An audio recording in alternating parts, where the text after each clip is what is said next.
Good morning, everybody. It's Dr. Polak from Progressive Pediatrics in Union City in Bayonne, New Jersey.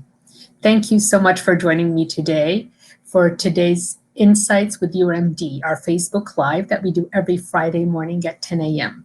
Today's topic is about injury prevention, and to be specific, it's about preventing drownings in our community.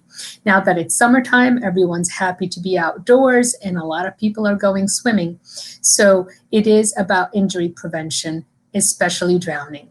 So a main concept here is that you cannot injury-proof your child. Every child gets injured once in a while, but it is important that we discuss how to prevent things that can cause more than a slight injury. So you cannot injury proof your child, you can only injury proof the environment. So drowning actually is the leading cause of death in children between the ages of 1 and 4 years of age. So we have to be really cognizant of drowning prevention. It's really a big deal in pediatrics. And the other thing to take away is that it only takes 1 second of you turning away for a child to drown. So please be cognizant that it only takes a second. So you have to eliminate all the risk because no one is perfect. So a lot of kids do drown during non-swimming time, which means it's not when everyone is together in the pool, but when there's some sort of standing water around, whether it's a pool or a bucket, and the child accidentally gets there. And therefore, we have to eliminate the access to standing water. All right, so let's talk about prevention, and we're going to talk about 5 layers of prevention, 5 layers. And the most important ones are on top, and the less important ones are on the bottom. So try your best to do all 5 things for injury prevention of drowning. So number 1 is eliminating access to any standing water. Get rid of your buckets if they have water in them. That's not okay with children around. Make sure they have no access to the toilet. Kids can drown in toilets. And regarding pools, it's really important that if you have a pool in your home or if you're visiting a friend that has a pool, that they have a fence, a 4-sided fence around the pool with a gate. The studies have shown that having a 4-sided fence for the pool with a gate decreases the chances of drowning by 50%. So this is a huge deal, and it is proven in study after study that fences work as well as gates. So let's take care of that. Number 2 is increasing supervision.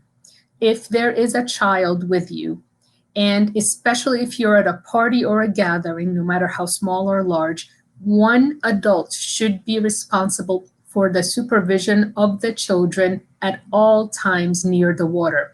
That adult should not have a cell phone, should not have a conversation with any other people. Their sole goal is to watch the children near the water, make sure they don't have access to it. And if it happens to be a pool gathering, then to be sure that there's no one in trouble in the water. So again, decreasing access and increasing supervision are the 2 most effective ways to decrease the chances of drowning. Number 3 is swim lessons. So the American Academy of Pediatrics is now saying that swimming lessons for children over the age of 1 year are somewhat effective in decreasing the chances of drowning. So it's over the age of 1 is the recommendation, and of course it has to be with a certified swim instructor and with parents present for supervision. Number 4 is a Coast Guard approved life vest. This is very important that you understand that floaties are not a life-saving device. Neither are the things you put on your children's arms that help them to float. Your children can still drown given those things. So when you're buying something to help prevent drowning, please look for the Coast Guard approved label on them. And it should be a vest, not just something that goes around their arms. And number 5 is CPR training for the adults that are supervising, especially if they're the parents. So CPR training can save your child's life if an accident does happen. So 5 layers to prevent drowning in children, very important. Decreasing access with a fence and a gate, increasing supervision with 1 person responsible only for that. Number 3 would be lessons Number 4 is a Coast Guard approved vest. And number 5 is CPR training. So that's my take. Last point I'd like to make is about dry drowning. I'd like to debunk the myth that there's such a thing as dry drowning, where your child might be submerged for a period of seconds or minutes, and after they come out of the water, and they get rid of the sudden shock of being submerged. If your child is fine after they come out, they're walking, talking, eating, smiling, drinking, even crying, they will not have any dry drowning episodes minutes, hours, or days later. That is a myth. The American Academy of Pediatrics would like you to know that dry drowning does not occur.